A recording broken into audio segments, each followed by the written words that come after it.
Saat Perang Pasifik atau yang dikenal dengan nama Perang Asia Timur Raya yang berlangsung selama 4 tahun, Jepang mengalami beberapa kekalahan dan menuju ambang kehancuran.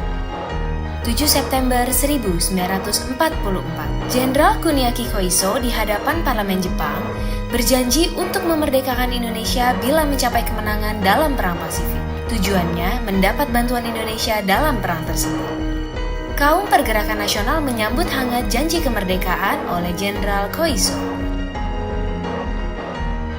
Anggota Badan Penyelidik Usaha-Usaha Persiapan Kemerdekaan Indonesia (BPUPKI) dilantik oleh Jenderal Kumakichi Harada. Rajiman Weddiodiningrat, tokoh Pergerakan Nasional, ditunjuk sebagai ketuanya. Tapi, tidak semua petinggi militer Jepang sepakat dengan pelantikan BPUPKI. Misalnya Jenderal Izagaki dan Yuichiro Nagano. Keberatan dua jenderal itu tidak berarti banyak. Mayoritas petinggi militer Jepang tetap mendukung BPUPKI. Sidang BPUPKI dari 29 Mei sampai 1 Juni 1945 pun berjalan mulus. Setelah bersidang 2 kali, kerja BPUPKI berakhir dengan baik. Sesuai harapan Jenderal Kumakichi Harada, BPUPKI lalu dibubarkan oleh Jenderal Terauchi Hisaichi, diganti jadi Panitia Persiapan Kemerdekaan Indonesia (PPKI) 7 Agustus 1945. 21 nama anggota PPKI diumumkan. Sebagian besar berasal dari BPUPKI. Mereka sudah bersiap sidang pada 16 Agustus 1945.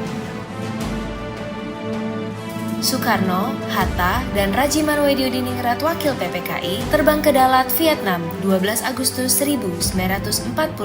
Di tengah kabar pengeboman Hiroshima dan Nagasaki di Jepang, Jenderal Hisaichi Terauchi, Panglima Angkatan Perang Jepang di Asia Tenggara, menyambut kedatangan mereka. Jenderal Terauchi berkata bahwa PPKI bisa segera memproklamasikan kemerdekaan Indonesia. Kabar gembira tepat pada hari ulang tahun Hatta. Mereka semua senang, kemerdekaan sudah di depan mata. Sepulang dari Vietnam, sejumlah pemuda dari Organisasi Angkatan Pemuda Indonesia API membawa Soekarno dan Hatta ke Rengas Dengklok pagi hari 16 Agustus 1945. Dalihnya, situasi Jakarta genting, Bung.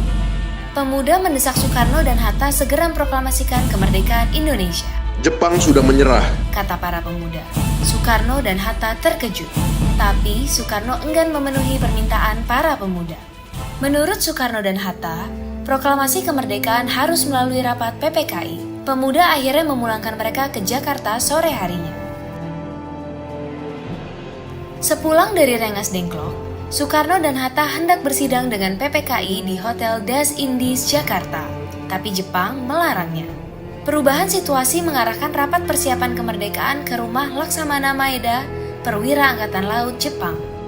Di tempat inilah dalam sebuah ruangan, Soekarno, Hatta, dan Ahmad Subarjo merumuskan naskah proklamasi kemerdekaan tanpa gangguan dari Jepang. Soekarno lalu membacakannya ke anggota PPKI dan pemuda di serambi rumah. Naskah yang singkat, tapi semua sepakat dengan isinya. Kemerdekaan bukan lagi impian. Hari bersejarah itu tiba. Soekarno membacakan naskah proklamasi kemerdekaan Indonesia ke banyak orang di rumahnya, di Jalan Pegangsaan Timur nomor 56 Jakarta. Tokoh-tokoh Pergerakan Nasional dan rakyat biasa membaur, mendengarkan pembacaan itu dengan heran.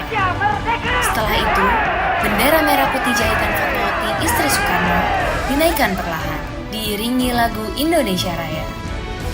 Penghormatan pun diberikan. 17 Agustus 1945, Indonesia akhirnya merdeka. Ini bukanlah pemberian, melainkan hasil perjuangan dari seluruh rakyat Indonesia. Proklamasi kemerdekaan mengantar bangsa Indonesia bergelut dengan cerita baru. Jepang memang telah terjungkir, tapi pengaruhnya belum berakhir. Ini dialami oleh fotografer Mendur bersaudara dalam merekam dan menyebar proklamasi. Jepang menghancurkan kamera Alex Mendur, sang kakak. Karena itu, Franz, sang adik, mengubur negatif fotonya di halaman kantor Surat Kabar Asia Raya demi selamatkan bukti-bukti proklamasi. Di tempat lain, pewarta berhasil mengabarkan proklamasi lewat media cetak, juga melalui siaran radio dengan menggunakan beragam bahasa daerah.